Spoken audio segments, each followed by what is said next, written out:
troisième exercice de la série 3.1. Alors, on doit aller dans la feuille de calcul pièces, on y est.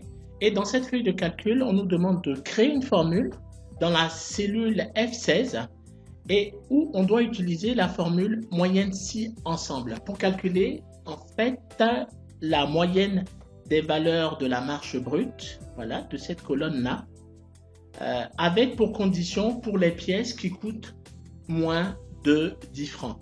Et donc, on doit utiliser la formule moyenne si ensemble, mais avec les références de table structurée. Donc, nous allons voir comment le faire. Pour utiliser la fonction moyenne si ensemble, on tape la fonction moyenne. On commence à taper moyenne. Et vous voyez que l'ensemble des fonctions moyennes apparaît. Donc, on sélectionne la fonction moyenne si ensemble. Nous devons donc calculer la moyenne de la marge brute pour des pièces qui coûtent moins de 10 francs. Alors, pour pouvoir sélectionner la colonne marge brute, nous devons utiliser les références de table structurée. Nous savons que le nom de la table est pièce. Alors, on commence à taper le nom de la table et vous voyez que lorsqu'on tape juste P, pièce apparaît. On sélectionne pièce et ainsi en tapant pièce ici, on sélectionne, ça nous permet de sélectionner toute la plage. Mais on doit sélectionner uniquement la colonne marge brute. Alors pour sélectionner marge brute, on tape l'accolade et on cherche marge brute que nous trouvons ici. Ainsi, la colonne marge brute est sélectionnée. Donc ça, c'est le premier critère, c'est-à-dire la plage de moyenne. Ensuite, nous devons sélectionner, ça c'est le premier argument. Mais ensuite, nous devons sélectionner le premier critère. Le premier critère, c'est le coût, c'est-à-dire que les pièces doivent coûter moins de 10 francs. Donc, on doit sélectionner la colonne coût. Alors, on retape encore pièce et on doit sélectionner coût. Donc, on ouvre l'accolade et on sélectionne coût. On ferme l'accolade et ensuite nous tapons notre référence. Notre référence, c'est inférieur à 10. Et on ferme la parenthèse.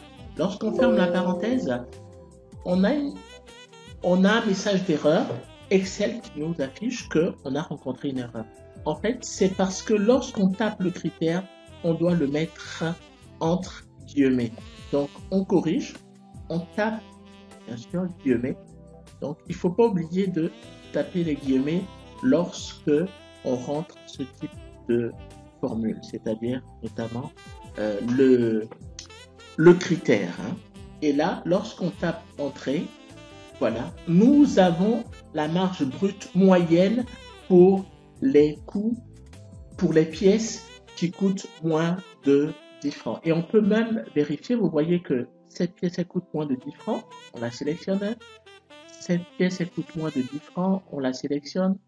Et lorsque on sélectionne toutes les pièces qui coûtent moins de 10 francs, voilà, vous voyez bien ici que la moyenne est de 81,2%. Donc, la formule est bonne.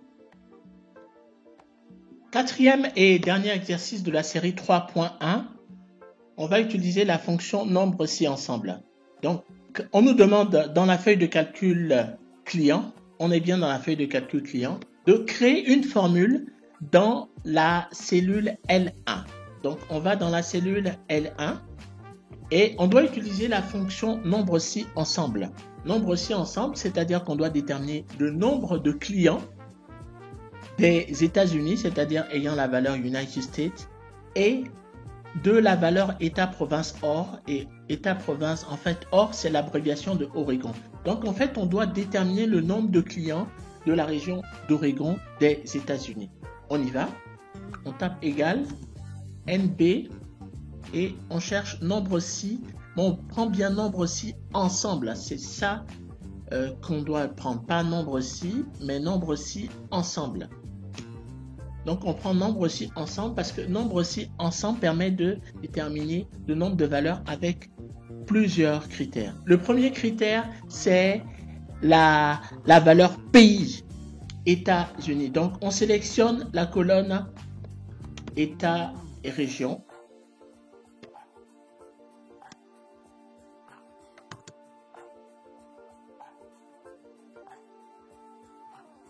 Voilà, c'est sélectionné et on doit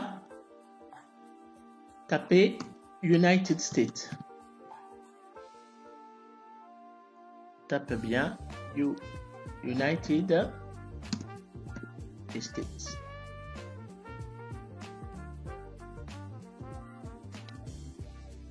Ensuite, le deuxième critère, c'est la région, c'est-à-dire là c'est la colonne État-province. On sélectionne la région État-province. On retourne. Et on tape OR. On n'oublie pas bien sûr les guillemets qu'on a insérés. OR. On ferme la parenthèse. On fait entrer. Et on a 4 clients de la région d'Oregon des États-Unis. On contrôle, alors on va chercher à chaque fois United States et OR. Donc ici c'est la colonne du pays et ici c'est la colonne de la région. Et United States et OR. Donc on a une valeur, United States et OR. On a deux valeurs, United States, non là c'est pas OR, United States là c'est pas OR, United States et OR. On a trois valeurs et United States, là c'est pas OR encore, ici c'est pas OR, hein. Et United States, là encore ce n'est pas OR. On cherche, on cherche, on cherche. Et United States et OR. On a 4 valeurs. Et après, même les United States qu'on a ne sont pas OR. Donc, on a bien 4 valeurs pour États-Unis avec de la région OR. Donc, notre fonction a bien fonctionné. Nous arrivons au terme de cette deuxième série d'exercices de l'objectif 3.1 avec les fonctions moyenne si et nombre si. Si vous avez aimé, abonnez-vous à la chaîne Excel Finance. Merci et à la prochaine vidéo.